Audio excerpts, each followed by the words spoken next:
ये स्टोरी नासिक में रहने वाले रवि की है, जिसके साथ ये घटना आज से करीब 5 साल पहले घटी थी।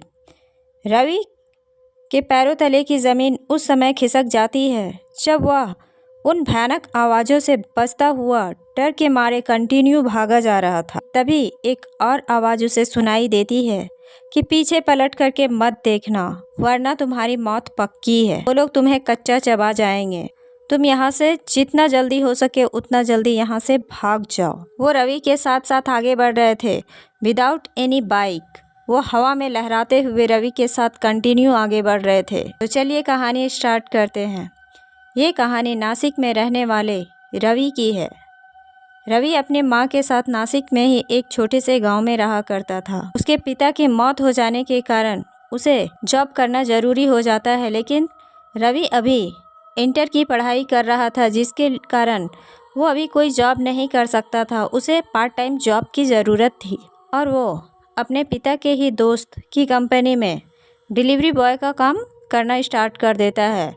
उसके पिता के जो दोस्त थे अनिल अंकल, उनसे कहते हैं कि तुम्हें घबराने की ज़रूरत नहीं है, तुम्हें घर घर जा कर के फूड डिलीवर करना होगा। रवि का घर उस जगह से 5 किलोमीटर अंदर पड़ता था जहाँ वो रहता था, और इस बीच में थोड़ी दूर तक फॉरेस्ट एरिया पड़ता था जो काफ़ी सुनसान रहता था, जिसके कारण रवि शाम के वक्त ही घर आ जाया करता था। और एक दिन जब रवि फूड डिलीवर करके घर के लिए वापस आ रहा था तो उस सुनसान एरिया से ही गुजर रहा था, तो उसे झाड़ियों में अचानक से सरसराहट की आवाज़ सुनाई देती है। रवि को थोड़ा डर सा फील होता है, क्योंकि उस जगह के बारे में लोग तरह तरह की बातें करते थे।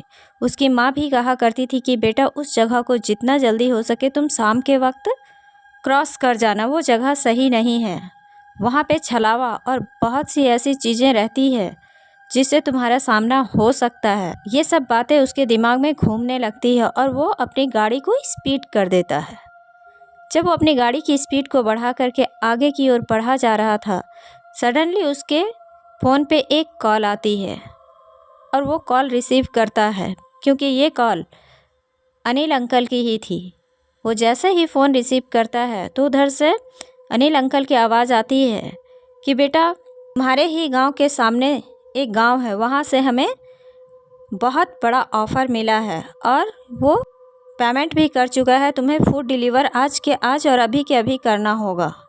अगर तुम घर नहीं पहुंचे, रास्ते में ही हो, तो प्लीज़ वापस आ जाओ और इस डिलीवरी को ले जाकर के वहां तक छोड़ दो, क्योंकि ये तुम्हारे घर के रास्ते में ही पड़ता है। और रवि जब डिलीवरी लेने के लिए अनिल अंकल के पास जा रहा था तो उसे रास्ते में एक आदमी दिख जाता है जो कहता है कि ये अनिल अंकल ने तुम्हें डिलीवर करने के लिए दिया है और ये तुम्हारा एड्रेस है। वो डिलीवरी ले लेता है और उसे लेकर के जाने लगता है, जो जस्ट उसके गांव के रास्ते से थोड़ी दूर अंदर घुस के था। वो वहाँ पे जाता है तो वहाँ चारों ओर बहुत ही ज़्यादा खामोशी और सन्नाटा फैला हुआ था, लेकिन 2-3 घर ऐसे थे जहाँ पे लोग इधर उधर घूम रहे थे। और रवि जैसे ही वहाँ पे पहुँचता है उस घर के अंदर डिलीवरी देने के लिए, तो वो देखता है कि वहाँ पे वो लोग पहले से ही दावत उड़ा रहे हैं। वो लोग चिकन खा रहे थे। रवि की नज़र अपने फूड बॉक्स में जाती है तो वो देखता है कि पूरा बॉक्स खाली हो चुका है। ये देख करके रवि को थोड़ा वियर्ड सा फील होता है। वो थोड़ी घबराहट फील करने लगता है कि मैंने अभी इन लोगों को फूड दिया नहीं, तो ये खा कैसे रहे हैं और अचानक से मेरे डिलीवरी बॉक्स पूरी तरीके से खाली कैसे हो गई। अभी वो इतना सोच ही रहा था कि तभी वहाँ पे उसे अजीब सी घबराहट होने लगती है।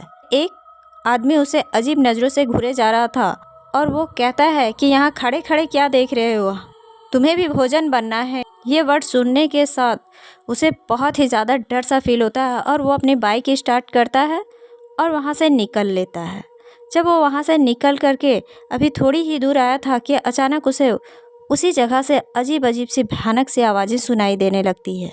वो बहुत ज़्यादा डरने लगा था। अनिल को बहुत ही ज़्यादा घबराहट फील होने लगी थी। उसे हर तरफ अंधेरा ही अंधेरा दिख रहा था और वो अपनी गाड़ी को बहुत ही तेज़ भगाने लगता है। जब वो अपनी गाड़ी को वहाँ से बहुत तेज़ भगा रहा होता है तो उसे पीछे से ऐसा लगता है कि कोई उसे आवाज़ दे रहा है कि रुको, अभी तुमने डिलीवरी यहाँ पे की नहीं है, हमें और चिकन चाहिए। उसकी नज़र एक इंसान पे पड़ जाती है जो देखने में बहुत ही ज़्यादा भयानक था। रवि के रोंगटे खड़े हो गए थे क्योंकि वो इंसान लग ही नहीं रहा था और वो अपनी गाड़ी स्पीड करके भाग ही रहा था कि तभी उसे एक आवाज़ सुनाई देती है, रवि पीछे पलट करके मत देखना वरना वो लोग तुम्हें जिंदा ही खा जाएंगे। वो तुम्हारे पीछे ही आ रहे हैं, वो तुम्हें छोड़ेंगे नहीं, अपनी गाड़ी स्पीड करो।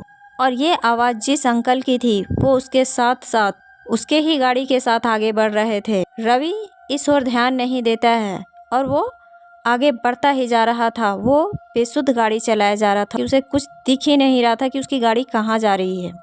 वो वहाँ से गाड़ी स्पीड भगाया जा रहा था। तभी वो अंकल कहते हैं कि मैं तुम्हें कुछ होने नहीं दूंगा, वो लोग तुम्हारे पीछे ही आ रहे हैं, वो तुम्हें भी मार देंगे जिस प्रकार इन लोगों ने मुझे मार दिया।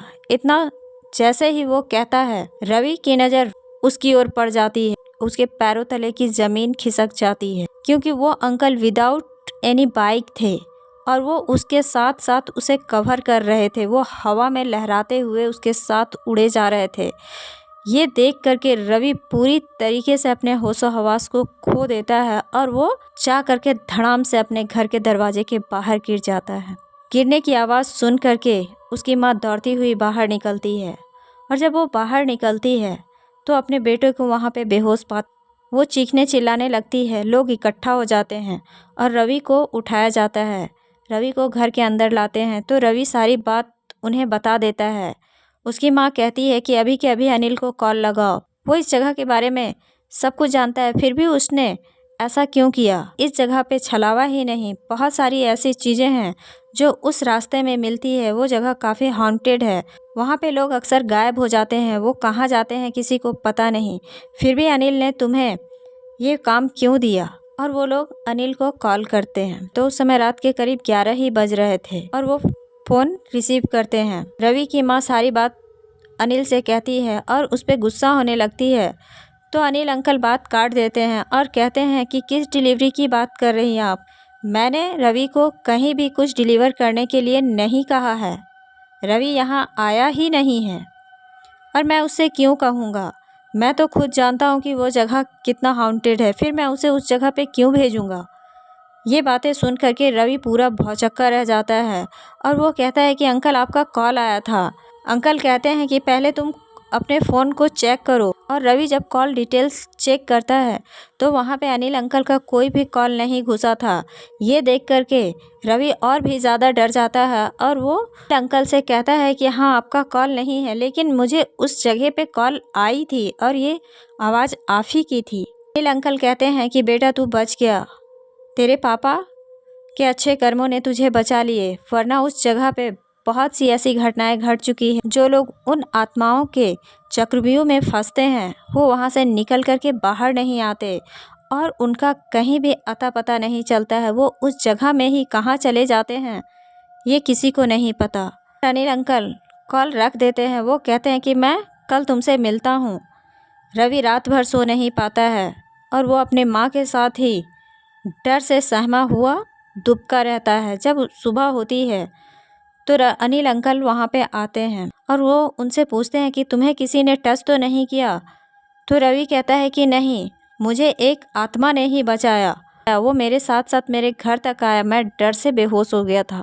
जब तुम्हारे साथ ऐसी घटना घट चुकी है तो आगे भी कुछ हो सकता है, इसके लिए आज मैं तुम्हें इन लोगों के सामने भी कह देता हूँ कि अगर मैं रात के वक्त तुम्हें कॉल करूँ और ये कहूँ कि तुम्हें अर्जेंट डिलीवरी पहुँचानी है तब भी तुम्हें नहीं आना है। और रवि अब कंटिन्यू अपने माँ के पास शाम होने से पहले ही पहुँचने लगता है, लेकिन जब भी वो उस रास्ते से गुजरता था तो उसके अंदर एक डर हमेशा बना रहता था कि कहीं कोई निकलेगा तो नहीं।